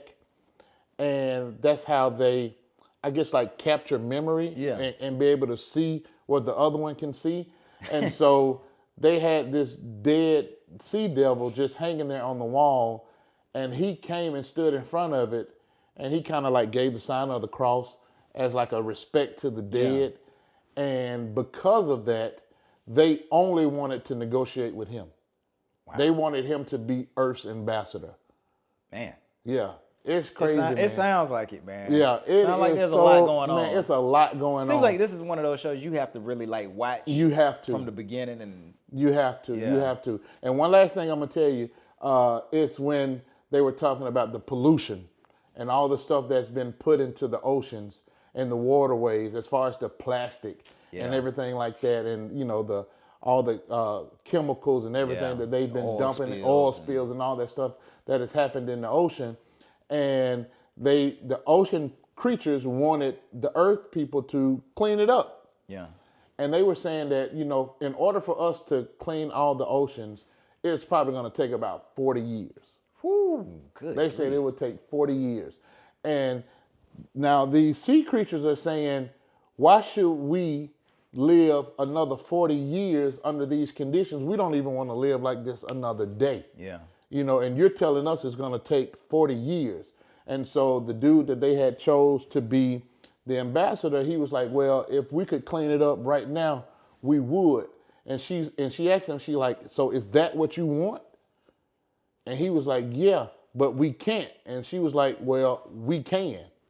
And if that's what you want, we're going to give it to you. And then just like that, every piece of trash that had been ever dumped into any waterway, into the ocean, from the Titanic and everything else, they brought it up instantly. How did they do that? Man, it started falling out of the sky, everything. They cleaned up the oceans in less than 5 minutes, dude. What in the world? It was crazy. And they dumped all that stuff back on land. Wow. They dumped it all back on land, man. It's crazy. So if you get a chance, I'm telling you, if you go watch it, you're really going to enjoy it. I'm telling you, you're going to enjoy it. So you think I would enjoy it? I know you would. Okay. I know you would. I'll have to check it out. Yeah. Because I am a fan of Doctor Who and you know that whole series and franchise. Man, so I think it would be interesting. Yes. It sounds like it's out there, but oh yeah, it's out there. It's out there, but I like some good sci-fi though. Yeah. But kind of in line with what you're talking about, especially in terms of the pollution, man. So I had an opportunity to go see Avatar: Fire and Ash. Okay. The other night, man, and I was telling you about it, because I told you I saw like the Avengers teaser, which we talked about earlier, but also during that film, they played. Christopher Nolan has the Odyssey coming out next year, which Yes. is all completely shot in IMAX, or whatever. And they showed a complete scene from that film. Man, so amazing, so amazing. I'm not gonna talk about that right now, but I do have to say, man, I look forward to seeing the Odyssey next year. But when you're talking about the pollution, it makes me think about this world of Pandora or whatever, because like the whole premise of Avatar is like humanity has basically destroyed the earth because of pollution and all the things that we did to the planet, right? And so we're looking for another like place to inhabit so that we, like us as a species, could continue to live and thrive, right? And so James Cameron, man, continues to really build on this world of Pandora. And with Avatar Fire and Ash, he truly expands it by introducing a new Navi culture shaped by fire and ash. And it's all about survival. So this story continues the story of Jake Sully, his wife Neytiri, and their family. And this like kind of like each film seems like it ups the stakes, right? And so this one, I mean, there's like so many themes they deal with. There's thoughts of like themes of grief and rage and loyalty to, you know, the culture and like those that are closest around you, right? So many different themes in this thing, man. And you know, the one thing about it is, man, the children, their children, Jake and Neytiri's children, are in some ways forced to define who they are and separate from their parents' legacy by finding their own kind of, you know, ways in life, you know. Even though Jake is like really strict and, you know, some things happen in the context of the film that you understand why he's the way he is. And, you know, because as the film opens up, they're in a much different place than they were when the last film left off, man, especially with their kids, man. But, you know, they're still such a tight-knit unit and family, right? But, you know, new challenges come about. You know, there's a new enemy. You know, Stephen Lang's character is amazing, as always, man. He really is such a great villain in the film. Everything they're dealing with, like with their children and everything. But and without getting too spoilery, I really love the villains in this film, man. And the thing about it is, they aren't evil just to be evil. A lot of these characters are very layered. There are some decisions and choices that have to be made on both sides, both by the antagonist and by the Sully family. And man, it's just, man, James Cameron really just brought this world together, man. You know, the human characters along with the Navi, man, it's just, like James Cameron can do no wrong with these films, man. And I honestly think that, you know, with this third outing, now we can put Avatar 3 or Avatar in the discussion for maybe one of the greatest trilogies ever. In my eyesight. Yes, definitely. And you know, there's like, it's definitely top 5, I would think, or in the discussion for top 5 for greatest trilogies ever. I mean, because you still have like trilogies like The Godfather, and 3 wasn't that great, but still nominated for an Academy Award. But you talk Lord of the Rings and Star Wars and, you know, what's some other great trilogies like maybe The Matrix, maybe The Dark Knight trilogy, maybe even Captain America or something like that. Toy Story, definitely. Toy Story, man. Like, so, you know, like franchises like I think it's like in that conversation. James Cameron has done some amazing things with this world that he's created with Pandora, man. And you know, it really makes you think about like things that are going on in our world, like, you know, legit going on in our world, you know. But nah, James Cameron has done such a great job, man, and like the technology and just being able to, like, when I look at these characters, man, it's hard to tell the difference between, like, you know, like them being computer generated and what's real and what's not, man. It's just so amazing. The visuals, cinematography, the storytelling. I enjoyed the film. Now, do I put it like I think it's better than the first one. I love the first one. Oh, wow. I think it's better. The second one is my favorite. Yeah. The second one is my favorite. But like after viewing this one, I have to give it another watch. I need to watch both again. But man, it's up there, man. Okay. I can't wait to go watch It's up there, man. So I guess it's that time though, man. It's that time. It's time for us to give our final thoughts and our reviews. So Yeah, man. what you So got? here we go. As I say, man, this show is right now is a limited series, but I'm telling you, you're gonna enjoy it when you go watch it. So I'm not gonna hesitate.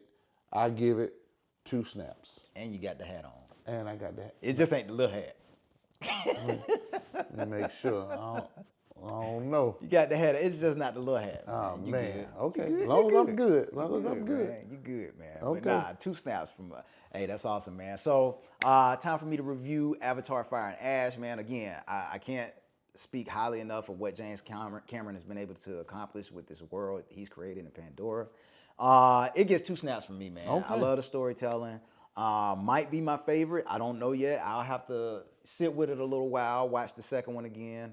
But it's great. 2 snaps from me, man. So if you get a chance, go watch this film and do yourselves a favor, man. Some great content here. Yeah, man. Some great stuff. Yeah, I man. can't wait to go watch it myself, man. I got to go watch it. Yeah, man. And I watched the IMAX 3D, man. It was Oh, gosh, yeah, man, definitely. incredible, Definitely. man. But man, like those are our thoughts, man. Those are our reviews of Avatar: Fire and Ash, and War Between the Land and the Sea. yes, sir, man. So Johnny, we're coming to man. Be Here Kind we go. Rewind. But before we get to that, That's right, man. we have our question of the day that Yeah. I'm sure our audience has responded to, and they have the answer for it. They got the answer, but do you Do I have have the the answer? answer?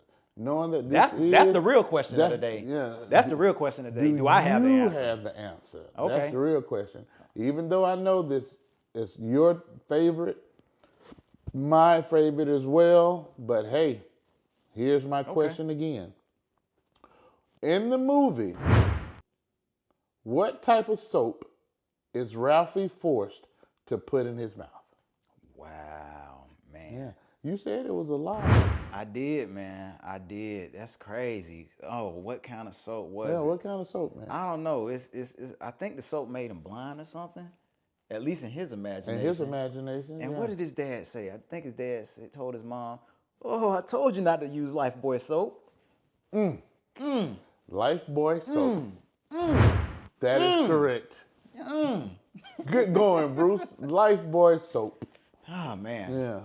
Just threw it up there. Hey, just man, just hey. threw it up there. Lifebuoy soap, man. Lifebuoy That is soap. the answer, man.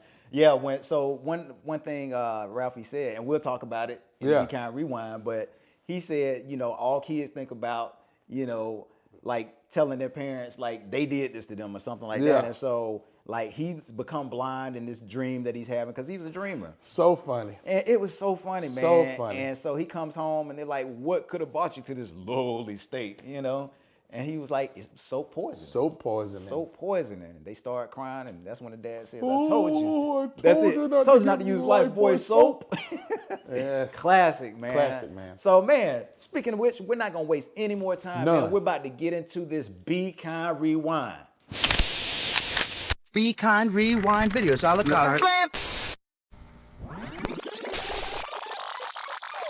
Man, so here it is, man. Be Kind Rewind, A Christmas Story, man. Christmas Story. This film, which came out in 1985, Johnny, man, starring Peter Billingsley Yeah, man. as Ralphie Parker, man. Ralphie Parker, man. Yeah, Ralphie Parker, man. Melinda Dillon as his mom, and Darren McGavin as his dad, man. Absolutely, his dad, the old man. Yes.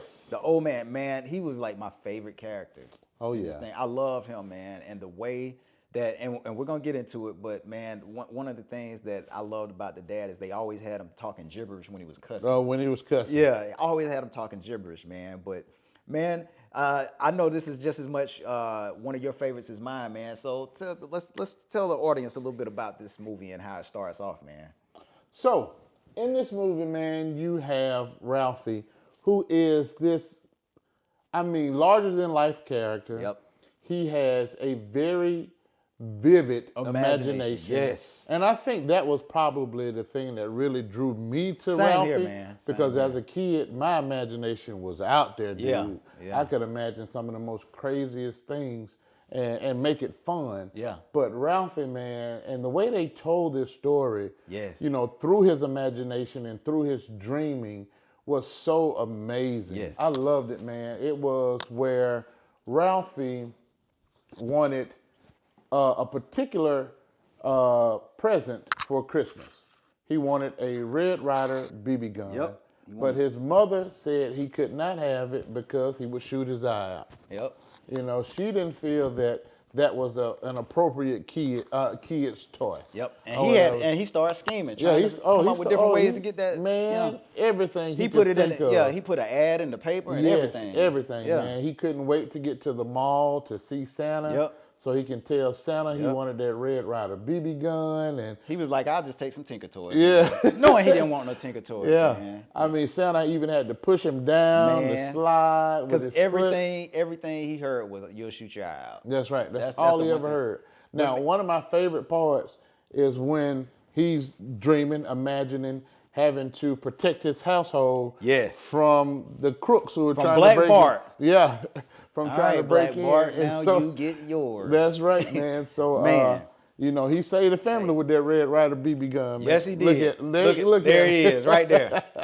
Right there, man. There he is, right there. Man. Ralphie Parker, with that trusty BB gun, man. The Red Ryder BB gun. Red Ryder, man. Yes, sir, man. You know, so... You know what else I loved about this film? What? His friends, man. Oh, man, he had the best friends, and Schwartz, man. Yes, he had the best friends, man. They were, like, these were some bad kids, too, man. Bad kids, man. Bad kids, man. Like, when you first meet him, man, he's walking down the street, then Schwartz comes out, and first thing he says, "Listen, smart," you know? Yeah. like, wow.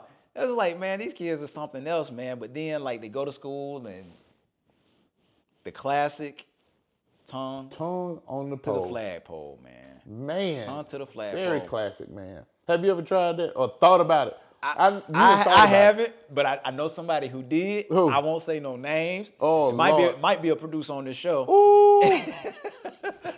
I don't know that story. So might be a producer on this show. So I don't know that story, but I'm about to hear it off camera. Because I wonder which one it was. I could probably imagine, since you don't want to tell the story, I can imagine who it is. But man, I've never done it. I've never experienced that, but I've heard it's not the best experience in the world. Now, I ain't gonna lie. I've thought about it. After watching that, I never was brave enough to do it. But that's because you know it'll stick. Because but I triple dog dare you. Oh man, triple dog dare you. Man, Schwartz, he broke etiquette with that one. Man, yes. He broke etiquette. He broke it was a slight breach of etiquette with that. Yes, he did. But yeah, he triple dog there, Flick to put his tongue on the pole. He stuck his tongue on the pole, got stuck. Said,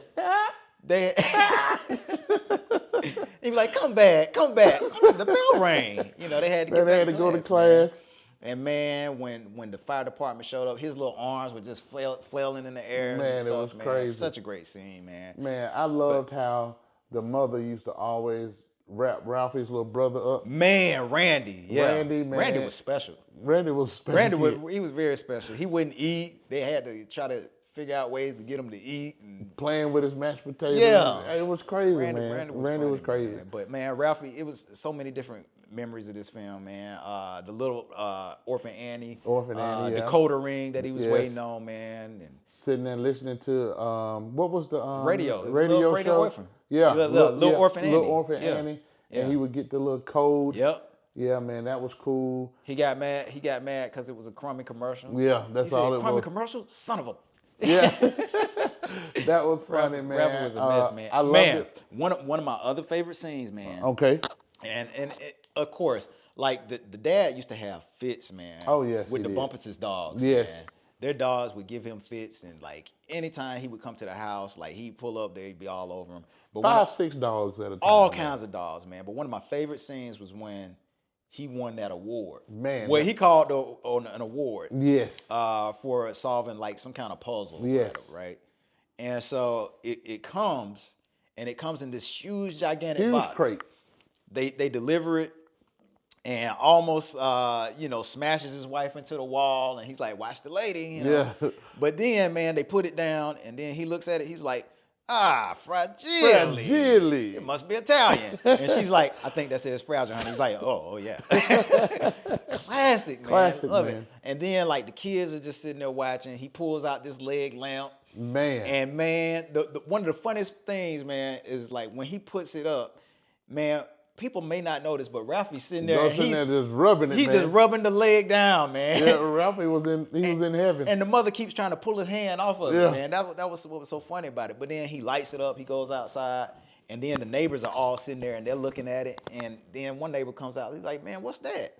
He's like, man, don't bother me right now, I'm busy. Yeah. You know, he's like, he's like, it's an award. He's like, it's an award? I wouldn't have known that. It's like, he said, it looked like a lamp to me. He said, it is a leg, you nincompoop.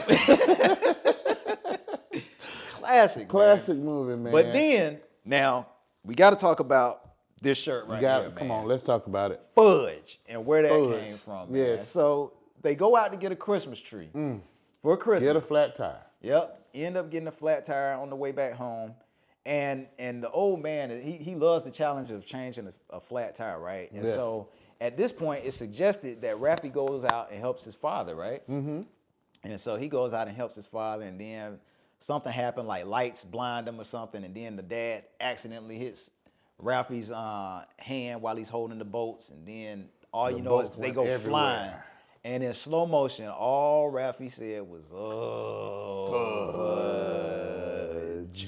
Only he didn't say fudge. He did not say fudge. He said the F-dash word. Man, That's big the one that got him the soap. Yeah, that's the one that got him the soap, But man. the funniest part about hold up, but I'm gonna tell you this though. When his dad said, "What did you just say?" Yeah. He said nothing. He said, "That's what I thought you said." Yeah. Get in the car. But then, if you ever notice, go back and watch this film. If you haven't noticed, man, once he tells him to get in the car, the dad kind of smirks a little bit. Yeah. He kind of smirks a little bit. So he gets in the car and he's like, "You know what your son just said?" And he's like, "Randy." And then he tells her, and she's like, "What?" Yeah, it just goes off. Yeah. Now this is the part though, when he has that soap in his mouth. And like he's like, man, I can't take this Lifebuoy soap no more. Yeah. And so she's like, now where did you hear that word? That's the part I was about to talk about. I'm gonna let you talk about it. But before we get there, he said that he had heard his dad say that word over 100 times a day.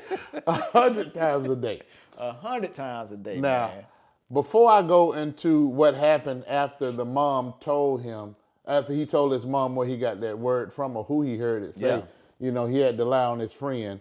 But I had me a moment where I said a word. That gummit blob. Man, I had to be, I think fourth or fifth grade. Fifth grade. Fifth grade. And during this time, man, you could send your kids, they could walk to school. Yeah. So my middle brother was in kindergarten. Okay. And I was in the fifth grade. And my mother told me, she said, after school, get your brother and y'all walk on home. Okay. Come on home straight after school. No playing, just come straight on from school. So I'm like, okay. So this one particular day, I remember just like it was yesterday. I'm standing there, my brother's right there with me, and I'm standing there and I'm talking to this young girl. Okay. And we're just sitting like there. Like you would be doing. Yeah, like I would be doing. And we're just sitting there laughing and talking and joking and all this other stuff. And all of a sudden, somebody hits me on my backside. Pow! And all I said was, shit! As loud as I could possibly say it. And when I turn around, it's my mother. And she asked me, where did you get S from? And she said it and said it and said it. Told me I was going to get my butt whooped when I got home. But the whole time she's asking me, where did I get that from? The only thing that's running in my head is, I got it from you. I got it from you. I really wanted to answer that question, but I could not answer that question because if I answered it, man, it would have been 10 times worse when I got home. But what happened was, I think on that walk back home, my mother had time to think. And to herself, she said, this is what I'm assuming now. So, Mom, tell me if this is true. So, but I'm assuming she's saying in her head, the boy got it from me. Wow. He heard me say it. So I can't whoop him when we get home. So, after being embarrassed in front of my friends and thinking I'm about to get this whooping on the way home, we stop at the corner store and my mom buys me an orangeade drink and probably some chips or something else, but I do remember that orangeade drink. Wow. And so when we got home, nothing happened. So I just assumed, oh, she realized what I already knew, that you're the one. Wow. So Ralphie's mom should have realized after the fact that, wait a minute, my husband says this 100 times a day. All day long. All man. day long. And Ralphie wouldn't have become a blind boy from eating that Lifebuoy soap. But man, he dimed his partner out. He dimed his partner out, Schwartz, real fast, man. He was like Schwartz, and the mom on the other end, she didn't ask no questions. She just went to swinging. Went straight to swinging. Yeah, she went to swinging, and Schwartz like, no, what did I do? What did I do? So, man, Ralphie's mom called Schwartz's mother and said, you won't believe what Ralphie just said. And she tells her what Ralphie said, and then says, but he got it from your boy. Wait, but she said, you know where he got it from? And she said, probably from his father. Yeah. She said, like, no, he got it from your son. From She's your like, son. What? And then she just get to swinging, man. Just went to swinging. But she said probably from his father. Yeah. That was what was so funny about it. Because everybody knew. Yeah, it was like, everybody knew, man. So, but when she started beating that boy, man, he was hollering. He didn't know what was going on. Man, he had no clue, man. No clue whatsoever. They went through it, man. But also, they had to deal with a bully. They had to deal with a bully. They had to deal with a bully, man. Everybody has to deal with Farkas. Scott Farkas. He had yellow eyes. Yes. Yellow eyes. That boy had jaundice. He did, man. Him and his little toady. Yeah, Over Gill. Man, come on now. Man. He was so little. Man, I would have, But I would have just had to kick him, man. Yeah, come man. on. It was like they could have just swatted him away. Yeah. But man, Scott was something serious. Yeah, he was something serious, man. He would bully them. He would, pull their arms behind their back and make them say uncle, all kinds of crazy stuff, man. But hey, Ralphie, again, his plan was to get this Red Ryder BB gun by any means, and he thought that by writing this huge paper that his teacher had given out the assignment for them to write this essay, he thought that by writing this wonderful paper that it would just change everyone's mind and they would see how great the Red Ryder BB gun really was, right? That boy thought he was going to win a Pulitzer Prize. He really did, man. And so, like, when he got that grade back, Ralphie wasn't happy. He definitely wasn't happy. He was depressed and he was just like, man, I'm not going to get that BB gun, right? Because everybody, on the paper it said, you'll shoot your eye out. You'll shoot your eye out. What he's been hearing the whole time. And so he walks outside and then he gets a snowball thrown in the face. That was the last thing that could have happened. That was the straw that broke the That camel's was the back. one that did it, man. And then it was Scott Farkas. Yes. And he was like, man, what? Are you going to cry now? Go on, cry, baby, and cry. And then, man, that anger, Ralphie just started turning red. Man. Like, all he saw was red. And then next thing you know, he just blacked out. Ralphie beat the mess out of that boy. He beat the brakes off that bully, man. And, I mean, and the way he was beating him, man, he was just swinging and he was talking like his dad. Yes. No good. It's so good. And I mean, he was just talking gibberish and cussing, and his friends was like, "Man, your mother." But the bully was just sitting there just crying, man. I mean, he was bawling, man. And then the little toady tried to come over there. He just knocked him off the way. He's like, "I'm gonna go tell my dad." But then his mom comes, she grabs him. And he realizes what was going on, and he realized all the awful things he was saying. He was like, "Oh man!" So he just breaks down, man. He did, man. He breaks down. He went home, and his glasses are, broken, and man, she looked out for him. She did look out for him that time. She realized that all this comes from your daddy. Yeah. I think she realized that, but then he was going through a lot. Yeah, he was dealing with the bully. She realized the guy was a bully, and she knew what he was going through, and like. It's two scenes, and I'll talk about the other scene later, but it's two scenes that really just speak about the relationship between a child and their parent. And that's one of them. Because, like, without even saying anything to him, like, he thought he was going to get killed by his dad. Yeah. Randy thought he was going to get killed by his dad. He's hiding under the sink. And dad comes home, and she was like, Ralphie got in a fight today. And he was like, what? He was like, but I gave him a good talking to. And then she just changes the subject. Like nothing happened. And then he looks up at her and she looks down at him and just a little smile without even saying anything. Man, it's just, that's powerful to me, man. Yes, it is. That's powerful. But next, he gets right back into BB Mania, man. Yeah. He's like, I got to get this BB gun. This is all I want for Christmas. And then he goes into plan B, Santa Claus. He thought he could come to me, man. Yeah. And he would get it, but I told him everything that his parents and everybody else had been telling him. You'll shoot your eye out, kid. Man. Yeah. And then he told him, Merry Christmas. Merry Christmas. Ho, ho, ho. Then he just put his foot on his forehead. Man, how you put your foot on on a kid's forehead, man? Come on, man. I was like, wow. And then, but when he slid down that slide and then he fell down to the bottom, he looked so dejected. Yes, he It was did. like he was done. He was out of options at that point. He Yes. just laid there. And then the dad picked him up and said, man, did you tell son what you wanted? He was like, yeah. He was like, did he ask you if you were naughty or nice? He was like, no. He was like, don't worry about it. He knows. He always knows. He always man. knows. You know, and so they go home and, you know, then the next day is Christmas morning and they start to open up the gifts, man. And, man, it's like they're going through everything. And, man, I'm going to tell you, this is one of my favorite scenes, man. And man, every time I watch this scene, I don't care how many times I've seen this film. And you'll probably question why, and I'll explain in a minute. But every time I see this particular scene, I always get emotional. Straight up, I do. I get emotional from watching it when he finally gets that BB gun.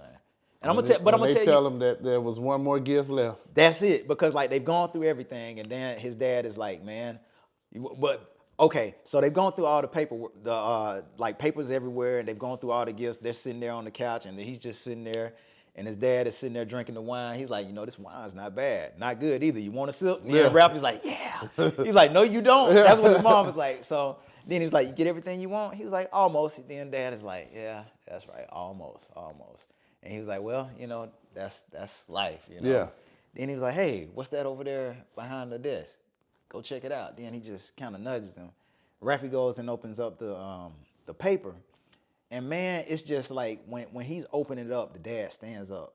And it's just and this is acting. And our good friend Derek talks about this all the time. But man, it's the way, without saying a word, the way that he was looking at Raffy. Yes. When he was opening up that gift and the joy and excitement that Raffy was getting. And he was full of pride. Yes. You know, just watching a father feel like that about his son. Yeah. You know what I'm saying? And then, like, the mom, if you pay attention to it, the way the mom looked at the dad, because she didn't know what he had gotten. And then, like, she's watching his joy and excitement from watching his son. That scene gets me every time. Yeah. Like, even right now, I'm starting to get emotional just talking about it. Yeah. Man, because it's just something between a mom and their child, and then a father and their child. Man. Yeah. And so that scene, like, if you go back and watch it, man, but the way that he was just watching them with the pride, and he was like, man, you know, like, close her up. He was like, they run all over. You know, he was just like, he was reminiscing like what he was like as a child.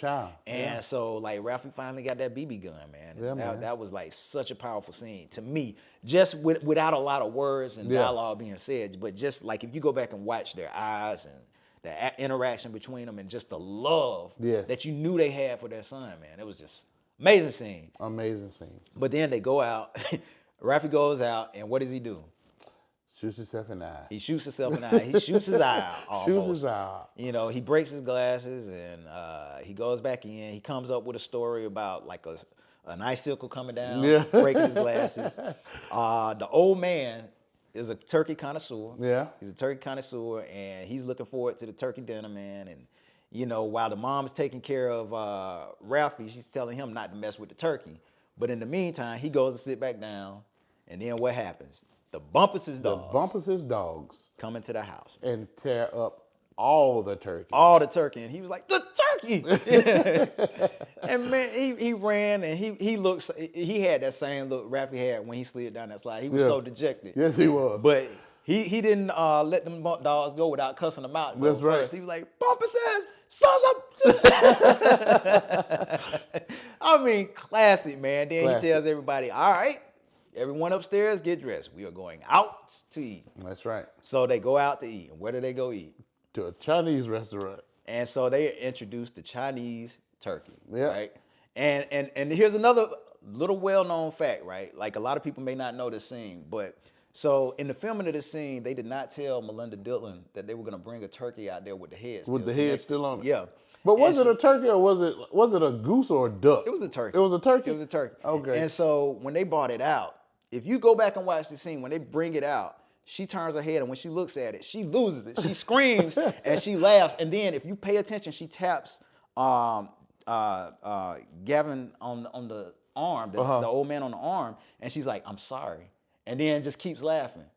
Pay attention to it. I'm gonna have to pay she attention says, I'm sorry. She says it like real low because like they didn't tell her, and that was a genuine reaction from her. Everything about that scene was a genuine reaction, even when they cut the turkey's neck off. Wow.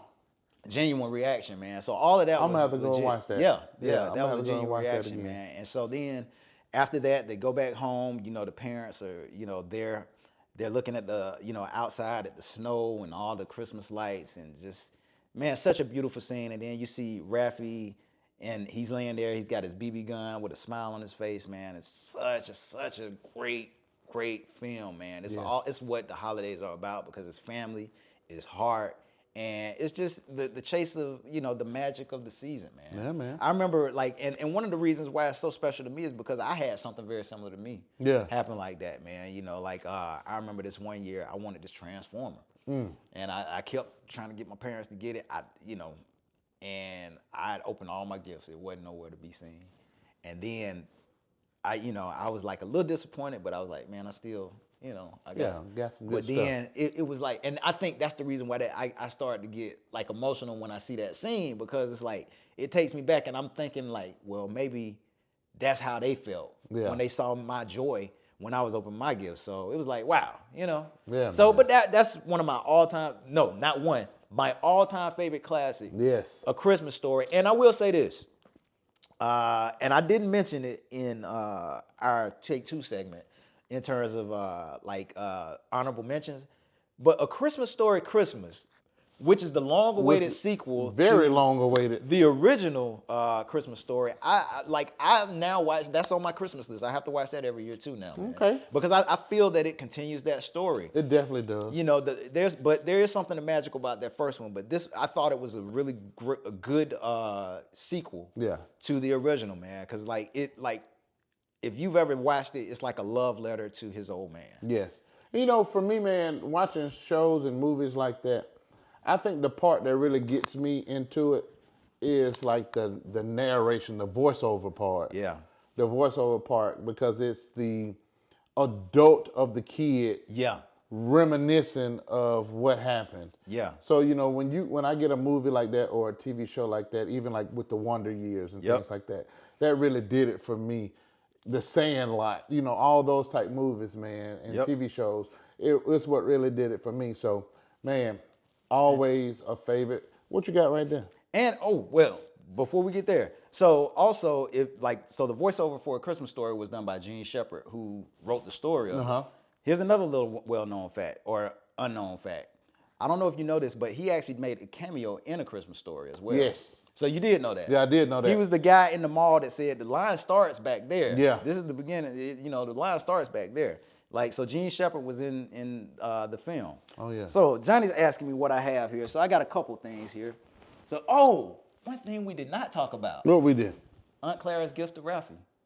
Oh, yes. Yeah, Aunt Clara's gift. Go ahead, Johnny. Tell Come about on, Aunt Clara. Aunt Clara's gift to Ralphie is the same thing all the time. Yep. She thinks he's like a baby. Yes. Pretty much, and she thinks he's a little girl. So he had what was it, a onesie, wasn't it? He got a pink bunny suit. Pink bunny suit. Yeah. Ralphie got a pink bunny suit. A little pink bunny suit. Yes, he got a pink bunny suit. And he had to go try it on because his mom said, go try it on. He's like, I don't want to. She made him try it on. And his dad was like, man, everybody's laughing at him. They're laughing at him. He's like, man, you happy with that on? He's like, no. Go take it off. He was like, take this other kid to take it off. Take it off. You know, that's the dad, man. Yeah. That's his dad. But here's the dad with the award, too, man. Yeah. Oh, let me see that one. Man, dad has the award, man. It's a major award. It's a major award. Major award, yeah. Man, that's cool. Yeah, man. So, Christmas Story. Then I have like this Christmas Story playing cards, man. Shout out to my sister, who actually got these for me, man, because she knows it's my all-time favorite movie, man. So, Christmas movie. And, man, but that is A Christmas Story. Such a wonderful film. Let me get like Ralphie. It's the most wonderful time of the year, man. Rub the little leg, get like Ralphie. Hey, Ralphie was fresh, man. Ralphie was fresh, man. Man, but look, we've really enjoyed this, man. We'd Yes, like we to have. thank you guys for joining us on this journey, man. It's Yes. been such a journey, man. Man. We're almost at the end of the year, man. Yeah, This man. is our Christmas episode. We got Yeah. one more down. Yeah. One more to go, man. Our final year Yeah. ending show. But we thank you guys for joining us, man. Yeah. And we'll talk more in our next episode, our year-end episode, man. Really thanking you guys for tuning in and watching us man. week to week, man. Man, this first season has been great, man. Man, it's been amazing, man. You know, and we're just getting started. Just man. getting started, Just man. getting You know, we started. started one podcast and Yeah. ended up with 2 podcasts. Yes. And man, I mean, this year has been great, man. It's It truly has, been a man. blessing. It has, And bro, I want to say, man, I've enjoyed every moment of this right here with you. Same here, I man. enjoyed every moment, man. Same here. And while we're at it, hold on. Uh-oh. Yep. Hold on. He done got up out his chair. Hold on. I got to say, Johnny, Now, how you gonna give me a Christmas gift? this is for you. You don't have to open it now. You got to wait till Christmas. But this is for you, my friend. Man, how you gonna give Thank me a you Christmas for gift this year, on man. here, man? I had to do it, man. Had to do it. But yeah, man, I just want to See, say, he always trying to up me one. no, look. Oh, give me a gift on the cast, man. Look, I don't well, even you have get- one to no, give you right now. You already gave me one, remember? It was That like was- it was like one of our first. It was That our was the first episode. episode, yeah, but that wasn't a Christmas gift. But that was it- a gift for our first episode. But it's okay, man. It's the season of giving, so that's what it's all thank you, about, man. man. It's So a heavy I box. just want to say I appreciate you, brother. I'm thankful to be on this journey with you, man, and I look forward to everything we have coming up. Man. Yeah, man, we got some great things Yes, coming we up, do. y'all. We've been working hard, and Yeah. I don't want to get emotional, Yeah. but we've been working Yeah. hard, Yes. hard, and I want to thank our team, Yes. all the producers on this show. Another project that I can't talk about as far as what it's about, but I want to thank Derek Jennings. I Yes. want to thank Cruz Johnson. Yes. I want to thank Kim Jones. Yes. And Bruce has been there with me from the very beginning of that project. And when it was just a thought in my head, and when I just wanted to see it happen. But then when we came together and the floodgates opened and it turned into something new. Man. And then when the team came together, man, it's just been an amazing ride. And when I say emotional, I can get emotional because it's been 11 years, dude. It has, man. That It that has. one project has been 11 years. So It has. don't give up on your dreams. No. When it comes to entertainment or whatever it is you want to do in life. Anything. It's never too late. It's never too late, and if the dream has been given to you, fight for it, make sure it happens, and it has to happen. It has to happen. Long as you don't give up, it's gonna happen. So I can't wait to see what 2026 is gonna bring for us, man. And again, Merry Christmas to you, man. Merry Christmas, man. And I want to say thank you to like all of our producers, everyone who works on this show, Yes. everyone who watches this show.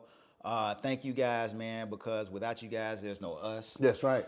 Man, I appreciate my brother right here forever. Yes. And man, one thing we want to say is, man, please have a happy and safe holiday season. That's right, man. Merry Christmas. Merry and Christmas. please do not forget the true meaning of the season and the reason for the season. That's man. right. But man, we love you all, and we'll see you guys next week, man. Merry Christmas. Merry Christmas.